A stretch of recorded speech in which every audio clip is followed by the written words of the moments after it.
Hi, in today's video, we're going to be talking about Chainsaw Man, but specifically Denji. Now, before I do, I am going to be talking about spoilers, so warning ahead. So, you're probably wondering why I mentioned the fact that Denji is misunderstood. Well, I'm about to give you my reasons. Now, I'm going to bring up some of my reasons. Now, one of the first things I am going to say is the fact that everyone thinks he's a simp, or just simply down bad, which they're really wrong when it comes to that. He just desires connection and affection. And so when someone like Makima gives him, that attention or just gives him any affection at all, he just is happy in general and he doesn't perceive it as anything else. Now, why do people misunderstand him? Well, the main thing is the fact that he's just, from like other people's perspectives, a down bad guy, but he's not. He's just a guy trying to find connections and just wants love just like everyone else. But the main thing is people just fail to see him in general, and that's why most people don't understand his characters. They just simply don't understand him. Denji's impact from his childhood.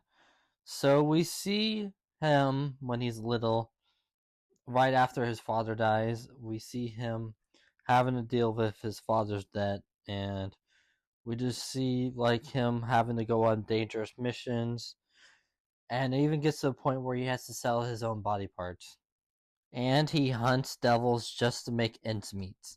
Mind you, he is really young while all of this is happening. And then matters worse, he gets killed by Yazuki, forcing him to make a contract with Puchiya, and it saves his life, but in return he becomes a hybrid.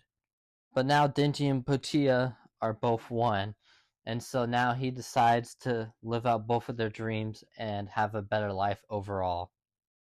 Life after his rebirth.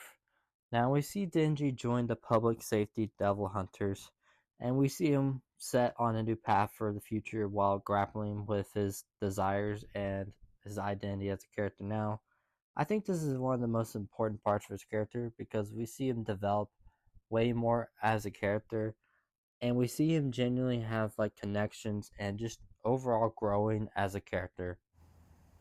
The impact he has on people around him. So Denji has like impact on people around him, specifically his friends Aki and Power. Now, Aki at first he did not really like him at all. I mean, in fact, he was pretty annoyed, but the more he was around him and the more he had to like work with him and full on live with him, he came to find common ground and have a mutual respect for him. The point where he even sees him as a younger brother. So now I'm gonna talk about Power, like her impact from him. At first, she was selfish and had little regard for human life, but by also being forced to live with Denji, she began to experience compassion and developed a strong affection and loyalty, even to the point where she made a connection with him and even started thinking of him as her best friend. And she overall became better and she hated her devil side.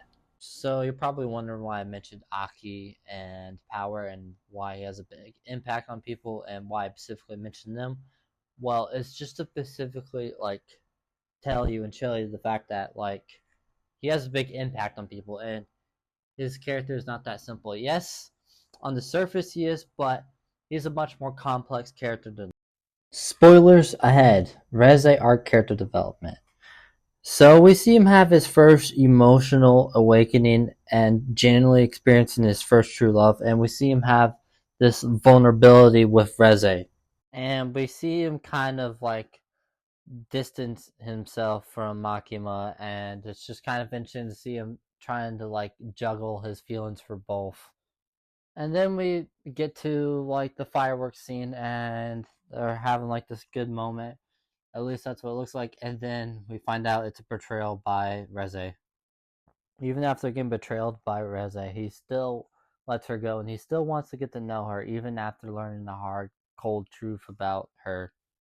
The ultimate glimpse we see of him after the betrayal. So I don't mean literally the glimpse we see of him after. What I mean is like his character developing after this. Like we see him ultimately kind of learning from all of this and him kind of accepting her even after the betrayal. I think this is such just a great moment because we see his character growing way more than he already has, and this movie does that so well for his character. But I think that's just one of the best parts of the movie, is just seeing him grow as a character, especially since he's adult.